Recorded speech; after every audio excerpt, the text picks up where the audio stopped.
오늘 나눌 하나님의 말씀은 야고보서 1장 19절로 20절입니다. 야고보서 1장 19절로 20절. 말씀 제목은 성내지 말라, 화내지 말라 이렇게 정했습니다. 다 같이 본문을 읽도록 하겠습니다. 내 사랑하는 형제들아, 너희가 알거니와 사람마다 듣기는 속히 하고 말하기는 더디하며 성내기도 더디하라. 사람의 성내는 것이 하나님의 의를 이루지 못함이니라. 아멘.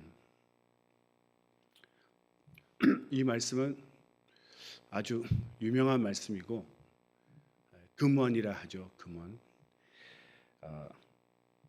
야고보서 이 서신의 본문을 요약한 글이다 이렇게 말하기도 합니다. 그리고 우리 그리스도인이 갖춰야 될 성품이 있는데 그 성품 세 가지를 이 말씀으로 요약해 놓았다 이렇게 말합니다. 그래서 세 가지 말씀이 나오죠. 듣기는 속히 하고 말하기는 더디하고 성내기도 더디하라. 그래서 이 듣기는 속히 하라. 우리가 무엇을 듣죠? 하나님의 말씀을 듣습니다. 그래서 하나님의 말씀을 듣는 것은 속히 해서 하나님 말씀하실 때 그 계명을 순종하는 데는 지체하지 말라. 하나님 말씀 순종하는 데는 지체하지 말고 속히 하라 이런 뜻이죠. 죄를 짓는데 빨리 하는 것이 아니라 죄인들은 피 흘리는데 발을 빨리 하지만 우리는 하나님 말씀, 그 말씀 순종하기에 속히 하라는 것이죠. 그래서 하나님 말씀, 하나님께 순종하는 것을 게을리하지 말고 속히 순종하라 이런 뜻입니다. 그리고 두 번째, 말하기는 더디하라. 말하기는 더디하라. 천천히 하라는 거죠. 늦게 하라는 거죠. 왜 그럴까요? 우리가 말을 많이 하거나 말을 빨리 하다 보면 특히 성격이 급한 사람들은 말에 실수가 있습니다. 사실 말을 하고 나면 이 말은 또 사람의 마음에 들어가서 상처를 주기 때문에 말의 실수도 엄연한 행위고 언어 폭력이란 말도 있습니다. 엎질러진 물같이 한번 나간 말도 사실 다시 주워 담기가 쉽지 않습니다. 그러니까 최대한 말에 실수가 없도록 그래서 생각하고 또 깊이 생각하고 떠오르는 대로 말하지 아니하고 급한 성격대로 말하지 아니하고 정말 생각하고 깊이 생각해서 알맞는 말, 정말 올바른 말, 필요한 말을 해야 되겠죠. 그래서 혀가 짓는 죄가 있지 않습니까? 말로 남에게 상처를 주는 그 혀로 짓는 죄를 바로잡기 위해서 말하기를 더디하라. 세 번째, 성내기도 더디하라. 더 강조해서 말보다 더 중요한 화내는 것, 성내기도 더디하라 이거죠. 사람이 화가 안 날 수는 없겠지만 이 화를 폭발시킬 때 큰 상처를 낳게 되죠. 그래서 사람이 시험 당할 때 감정이 분노의 감정이 올라올 때 이거 더더욱 사실 절제를 해야 됩니다. 그래서 이 사람의 성내는 것은 습관적인 죄입니다. 화 잘 내는 사람은 화를 잘 내거든요. 성격이 급하거나 또는 교만하거나 그런 사람들이 화를 잘 냅니다. 그래서 성경이 말하는 것은 성을 내는 것, 사람이 화내는 것은 하나님의 의에 이르지 못한다. 하나님의 의라는 것은 그리스도인들이 살아가면서 지켜야 될 하나님이 원하시는 그런 의롭고 인정하시는, 하나님이 바라시는 그런 자녀의 의로운 삶이 있습니다. 그런 삶을 우리가 이루지 못한다는 것이죠. 하나님이 원하시는 그런 의가 있습니다. 하나님의 의. 그러니까 성내는 것 자체가 죄를 짓는 것이기 때문에 하나님의 의에 이르지 못한다는 거죠. 사실 이 본문을 택하게 된 것도 제가 지난주에 큰 또 실수, 죄를 지었죠. 저도 저를 아는데 이렇게 제가 성격이 좀 급하고 또 급한 것뿐만 아니라 이 교만이 깨어지지 않다 보니까 분노, 화를 잘 못 참습니다. 사실 치명적이죠.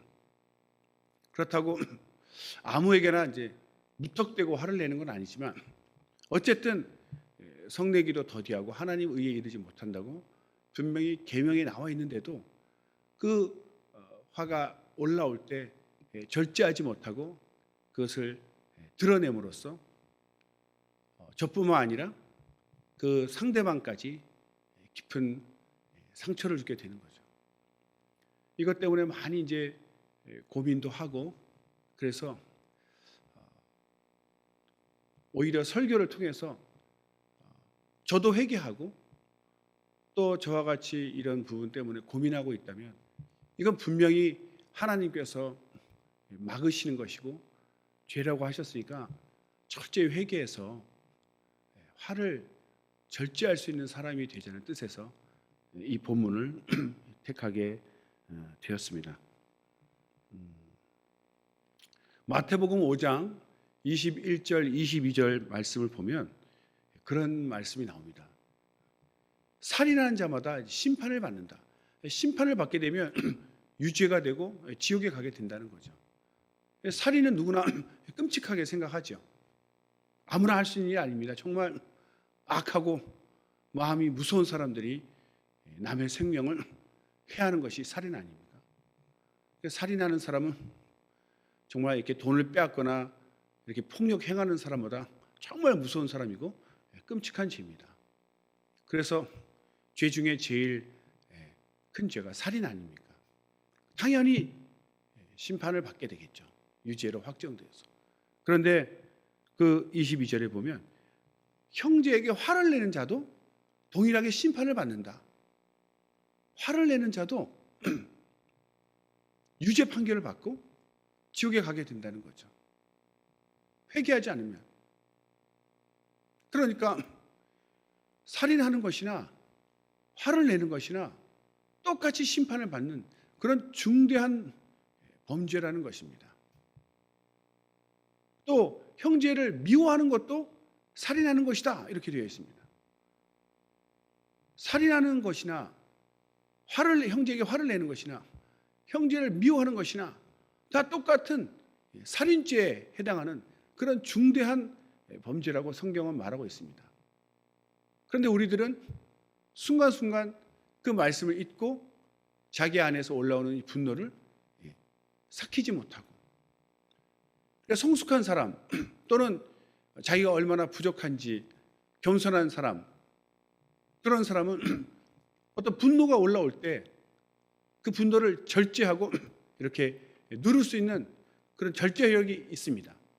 절제력이 있는데 교만하거나 성격이 급한 사람, 그래서 신앙으로 성숙하지 못한 사람은 그걸 참지 못하고 밖으로 표출을 해버리는 거죠. 이것이 이제 큰 문제를 일으킵니다. 자기 안에 올라오는 걸 느낄 때 이것을 자기가 감지하고 누르고 밖으로 드러내지 않는 사람은 남에게 상처를 주지 않습니다. 자기 안에서 절제를 했기 때문에. 그러나 그것이 부족해서 밖으로 표출을 해버리면 자기도 상처받을 뿐 아니라 남에게도 씻을 수 없는 상처를 주게 되는 거죠. 그래서 남에게 상처를 주었으니까 고스란히 자기도 상처를 받고 고통받게 되는 것입니다. 그래서 이것은 마음속에 명심할 때 화를 내는 것은 살인하는 것이다 라고 생각하고 정말 절제하도록 노력을 하고 내가 지금 화를 내버리면 살인하는 것이다 이렇게 생각하고 정말 이 끔찍한 죄를 짓지 않도록 정말 절제를 해야 됩니다. 그런데 화를 내는 것을 살인이라고 생각하지 않으니까 가볍게 생각하니까 쉽게 화를 내는 거죠. 그렇지 않다는 것입니다. 성경에서는 엄히 다루고 있습니다. 그런데 또 왜 이렇게 화가 나는 것인가? 화가 나는 것에 대해서 이렇게 저렇게 좀 찾아보니까 이런 말씀도 있습니다. 그 하버드 의대 정신과 그 교수와 또 의학 전문 저널리스트 그 사람이 책을 하나 냈는데 그 책 내용 중에 이런 것이 있다고 합니다. 책 제목은 이제 디퓨징이라는 완화시킨다 이런 뜻인데요. 그 디퓨징이라는 책에 이런 내용이 나온다고 합니다. 사람이 화가 나는 데는 세 가지 핵심적인 이유가 있다고 합니다. 그 세 가지가 무엇이냐면 자기의 자산과 또는 자기의 영역 또 관계 이것을 지키려는 질투와 의심 때문에 화가 난다 이렇게 얘기하고 있습니다. 그걸 좀 더 쉽게 풀어서 얘기하면 이 자산에 해당하는 것은 이제 뭐 먹을 것 또는 집, 친구 이렇게 자산, 영역, 관계 조금 이렇게 어려운 단어인데 쉽게 와닿는 말로 풀어서 뭐 먹을 것이라든지 집이라든지 친구 이런 것들인데 이런 것들을 우리가 얻기 위해서 경쟁을 하는데 그것이 내가 이것을 얻기 위해서 욕구를 충족해야 되는데 누군가 방해를 하거나 또는 그 위협을 가하면 거기서 사람들이 화가 난다고 합니다. 생각해 보니까 정말 맞는 것 같아요. 이 많은 사람들이 똑같은 경우에 이런 어떤 반응이 일어나기 때문에 연구를 해서 책을 낸 것이죠. 자기 것을 어떤 지키려고 하는 그런 것. 그래서 자기가 이제 이 질투를 어떻게 정의를 하냐면 내가 갖고 싶지만 나는 가지지 못했는데 타인이 가졌어요. 내가 뭔가를 원하는 게 있는데 나는 없는데 저 사람 갖고 있어.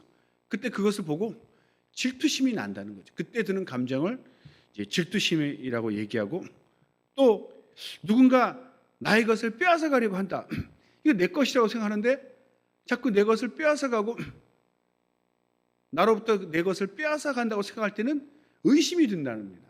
그때 드는 감정을 이제 의심이라고 해서 이 질투와 의심이 이 화를 일으키는 분노를 일으키는 그런 감정이라고 이 책은 말하고 있습니다. 그래서 정말 어떻게 하면 자신의 분노를 잘 다스리고 또 다른 사람이 나한테 분노할 때도 바로 반응하지 아니하고 다른 사람의 분노에 대해서도 잘 대처할 수 있는 그런 능력을 갖춰야 된다. 그런 사람이 이제 성숙한 사람이죠. 굉장히 중요한 말이 있어서 제가 좀 적어봤습니다. 그래서 이제는 이 분노를 우리가 이 감정이 올라오지 않습니까? 이 분노를 느끼는 데서 분노를 생각하는 것으로 관점을 옮겨야 된다. 그러니까 감정적으로 분노가 그냥 느껴지는 대로 올라오는 대로 그냥 행동으로 옮겨버리면 큰 죄를 짓게 되기 때문에 이 분노에 대해서 생각해서 왜 이런 것이 일어나는 것인가? 그럼 나는 어떻게 해야 되는 것인가? 이렇게 생각해서 분노 자체를 다스릴 수 있는 그런 능력, 그런 능력을 이제 diffusing, 영어로 diffuse가 완화시키다, 분노를 누그러뜨리다 이런 단어죠. 그래서 diffusing 기법이라고 합니다.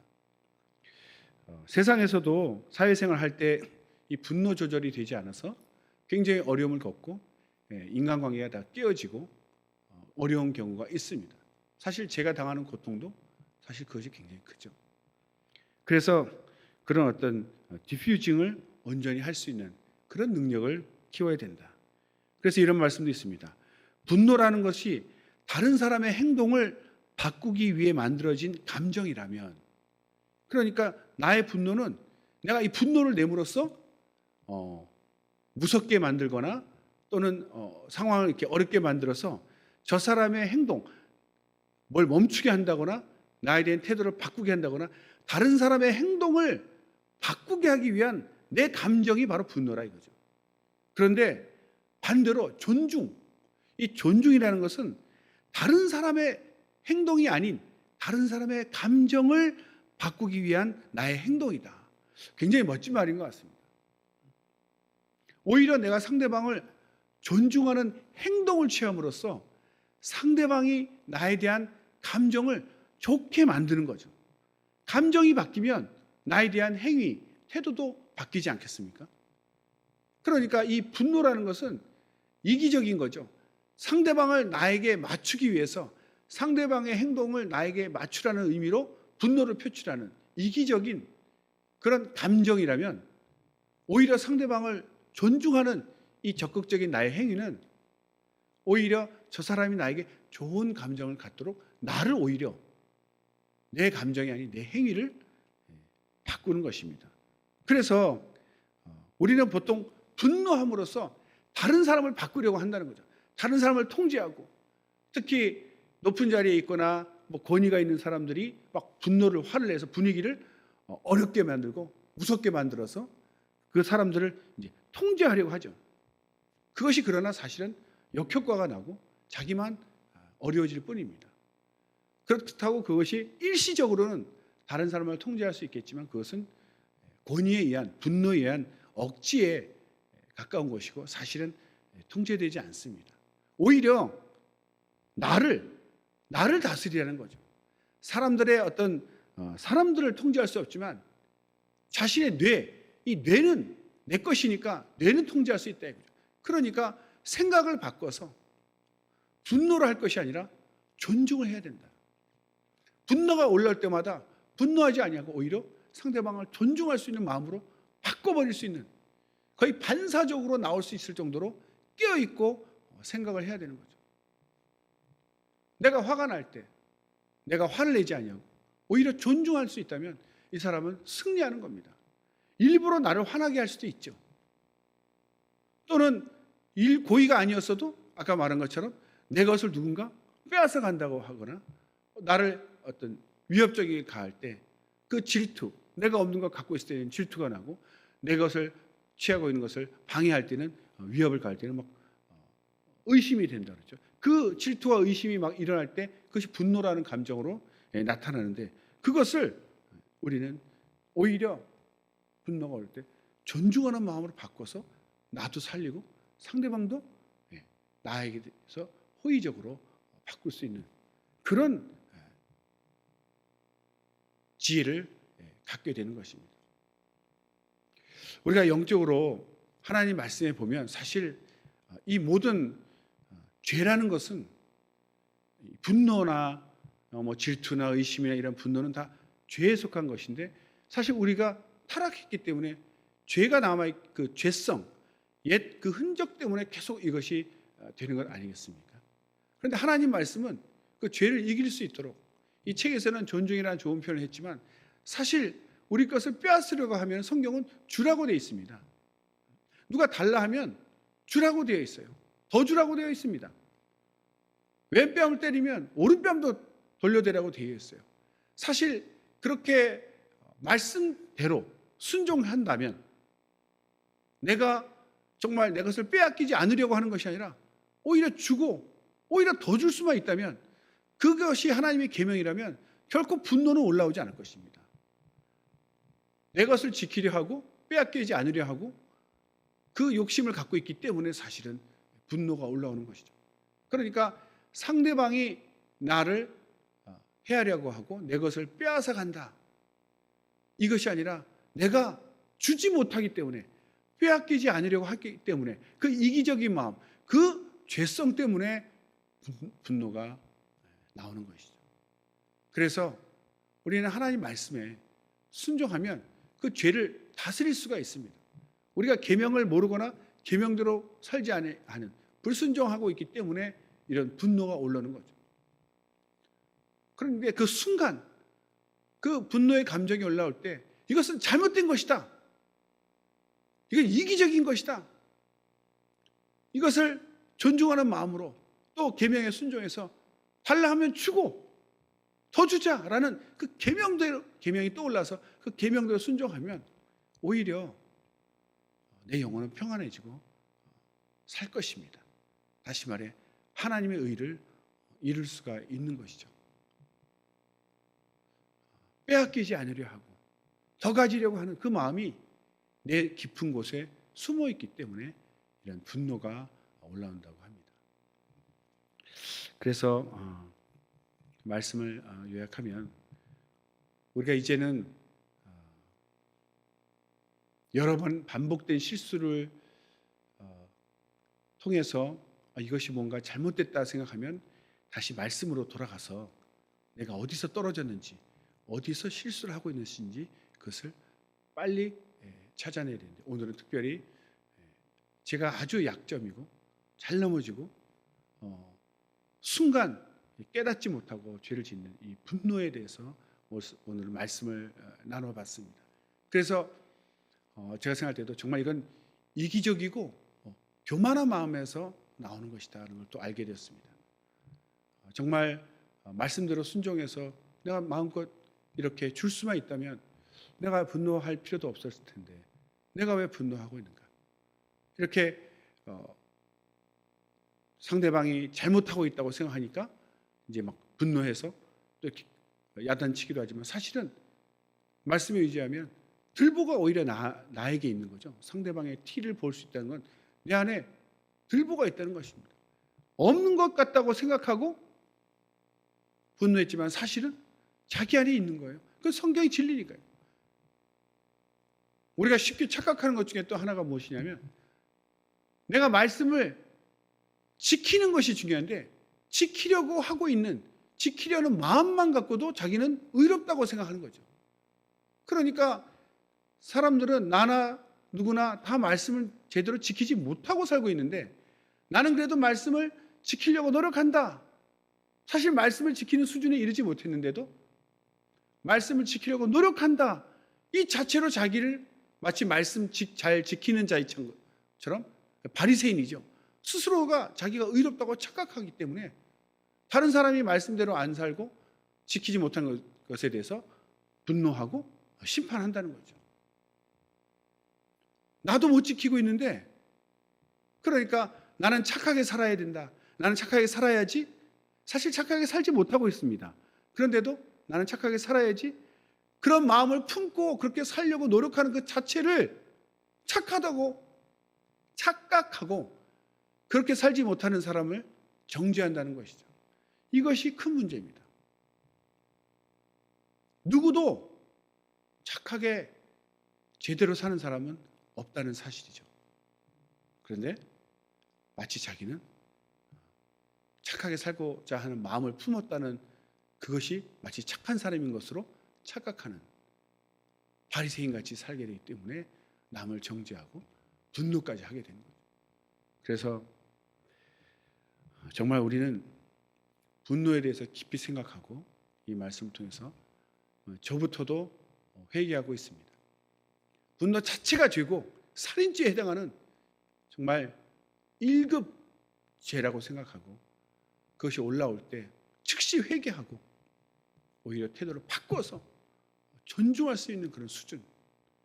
그래서 오히려 상대방과 관계가 좋아지고 가까워지는, 그래서 인간관계도 승리하고 하나님 앞에서도 하나님의 의를 끝까지 잘 지키고 이룰 수 있는 그런 하나님이 원하시는 참된 그리스도인 되시기를 예수 이름으로 축원합니다. 기도하겠습니다.